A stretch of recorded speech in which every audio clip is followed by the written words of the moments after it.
I'm Samantha Woods, and I'm the Director for the North and South Rivers Watershed. Thank you for considering doing the 2020 Great River Race with us virtually this year. We are so excited that we can offer this to you and your family, something that you can do safely during these times, and you'll find out all about it if you watch the rest of the video. I'd also like to ask you if you'd please consider doing the Great River Race this year as a fundraiser. By doing that, you will help us to raise the necessary funds we need to support our environmental education programs for youth. As we all know, getting outside and enjoying nature and learning about it is the one way that we can become better stewards of it. I hope that you'll help us in bringing out more young people by becoming a fundraiser this year and doing the race and enjoying yourself and this beautiful resource with your family. Thank you. Hello everyone, my name is Brian Taylor and I'm the educator with the North and South Rivers Watershed Association. And I am here at the Marshfield Canoe Launch and we're going to be talking about the Great River Race of 2020. And I'm Samantha Woods with the North and South Rivers Watershed. So this year's Great River Race, you have the option of two different paddle routes. The first paddle route leaves from the Marshfield Canoe Launch here in Marshfield and goes to approximately 2 miles up to Couch Beach. Then you can sort of hang out and have a snack and then wait for the tide to turn and come back so that you don't have to stage a car upstream. It's an out and back paddle, so the total trip would be 4 miles, but you'll be going with the tide both ways if you use our tide chart guide that we are giving you. The other thing to think about is just, your ability to maintain a speed above the tide. You want to make sure that you're not having the tide turn on you while you're paddling. That's less of an issue for just going up to Couch Beach because it's a fairly quick. You should be able to do that in about an hour to an hour and a half with no problem. The longer paddle is the traditional Great River Race route, and that is paddle number 2. Both, again, leave from this canoe launch in Marshfield. We're going to use that sort of buoy and the launch as our starting line here. And you're going to go all the way up for the second paddle route to the Washington Street Bridge. Just past it, there'll be flags for the finish line. And that's about 7.5 miles. So that's a little bit more challenging. And it could take up to, at a slow pace, 3 hours. You wouldn't want to go any further than 3 hours on the water up to that route because the tide could turn on you. But most people do that, even, those of us who aren't really paddling hard or racing hard can do that in a 2.5 hour time period. The fastest do it in 55 minutes. So it's completely doable within a 2.5 hour time period, but you can't dawdle. You do have to kind of keep moving to make it in the time frame of the tide. Couple things to think about before you go out on your Great River Race adventure. One thing is to think about the weather. Make sure that you check the weather before you go and anticipate you being out on the water for a few hours and make sure that the conditions are right for your paddle for that day. Another thing to think about are the tides. Check and consult the tide chart and recommendations that we give you because there is a window of opportunity that you have for this Great River Race to be going with the tide. You don't want to be going against the tide for the duration of your journey. And then, of course, we're going to be talking about gear. So we have a list of things that you're definitely going to need to bring, and we'll talk a little what you need to bring in a moment. When it comes to thinking about the weather, make sure that you carefully look at the weather for that day and anticipate you being out on the water for a few hours. With the weather, you're going to want to watch out for winds. Anything over 15 miles per hour is really going to be unsafe and it's not going to give you a very good experience out on the river.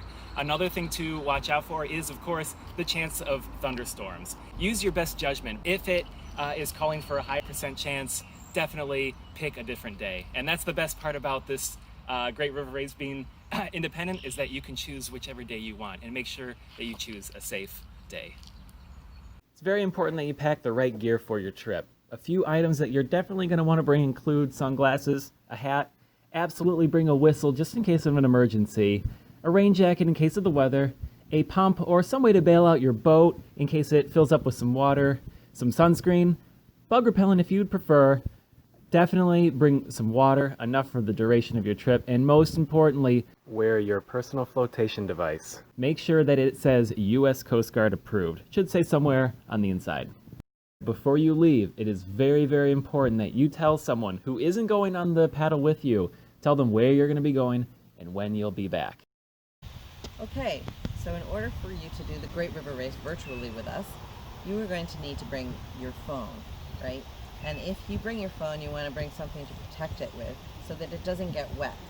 If you are one of the first 25 to sign up for the race, we'll actually give you one of these so that it will keep your phone from being wet. So you're going to want to download an app, a fitness tracking app. You may have already used one already in your normal workouts. And this will enable you to be able to track yourself and your time and your race route, and then send it to the Great River Race at NSRWA.org email. I use MapMyFitness. It's free, and I've also used Strava, which is also free. I would recommend downloading either one of those apps, and trying them out first to see which one you like, or again, if you already have one that you are familiar with, use that one. So in MapMyFitness, I can actually choose an activity. I've chosen to paddle, and it doesn't really matter what you choose as an activity. It will basically just track your route and your time regardless, but it happens to have a paddle feature, so activity, so I chose that. And then it's going to come up with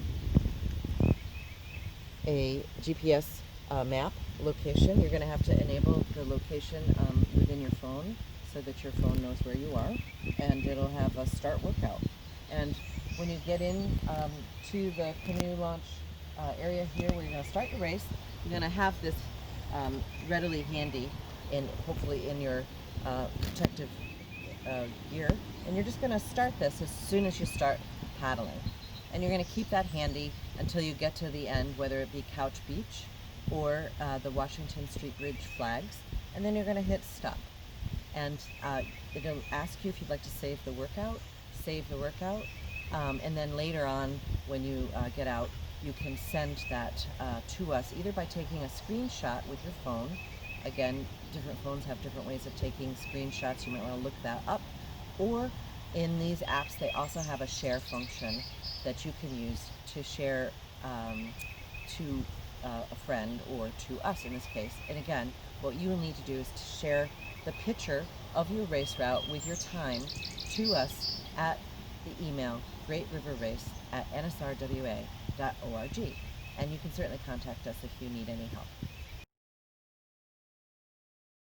So here's Brian getting in the water at the canoe launch. This is always a fun part. Even the professionals, it's never graceful. It's not graceful. You want to stay low, put your paddle across the bow, use that as your brace, and there, pretty good. And away you go. So he's going to paddle out.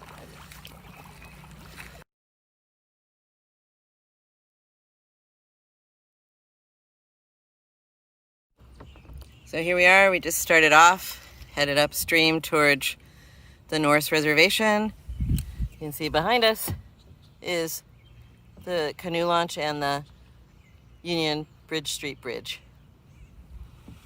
Pretty nice day to be out here.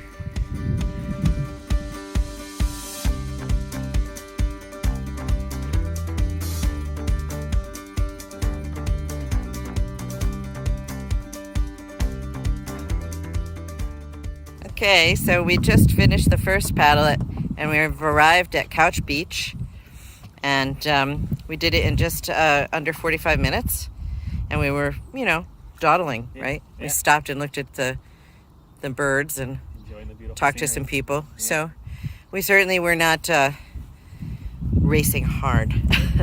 So, and the tide is still coming in, and this rock pile is going to be the mark that is the finish line for this race route. So once you get up here, if this is your paddle race course, then you can just get out and take a break and maybe have some snacks and wait for the tide to turn, and then follow it back down. And that will be the end of the race for you. And just make sure you submit your screenshot of your race time and course to us at greatriverrace@nsrwa.org. All right, we're gonna go forward and go all the way up to the Washington Street Bridge so we can share that route with you too.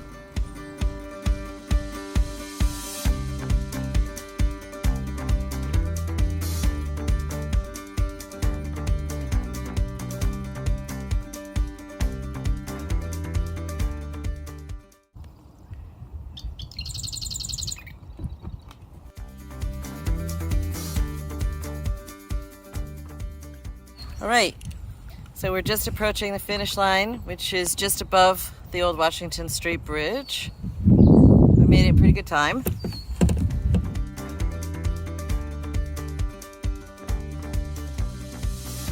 All right, so we just made it through the bridge. You can see it behind us. And we just finished the paddle, and I stopped my timer. And we're gonna relax for a second. And now we're gonna float upstream. Maybe do a little bit of paddling because we want to keep going with the tide to get about another mile upstream before we get out at the Hanover Canoe Launch. So you're going to go upstream after you go past the old Washington Street Bridge finish line, and you're going to go underneath the Route 53 bridge, and I'll show you some more when we get up there. Part of the reward of doing the whole race is you get to come up to this part of the river.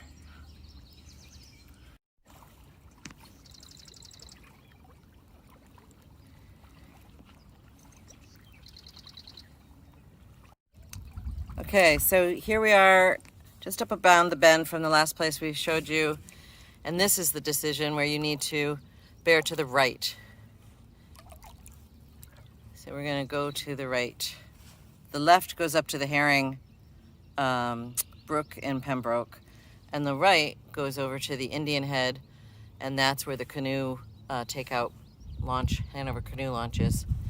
So we're going to paddle up that way. Still going up to the takeout here. We're on the beautiful Indian Head River,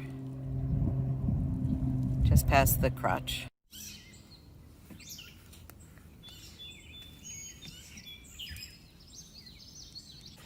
You're almost there to the takeout, just is ahead of this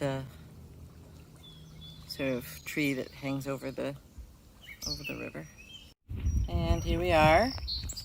Just approaching the canoe launch now, where we have staged our car. All right, we made it back, and we've taken our boats out of the water, and the tide has just turned on us, it looks like, which was well timed. So this is the parking area for the takeout. You can leave your car up here, and afterwards, get an ice cream at JC's with your coupon, which is just in Hanover, not far from the takeout. So you'll need it after that. Oh yeah, sounds And great. good job.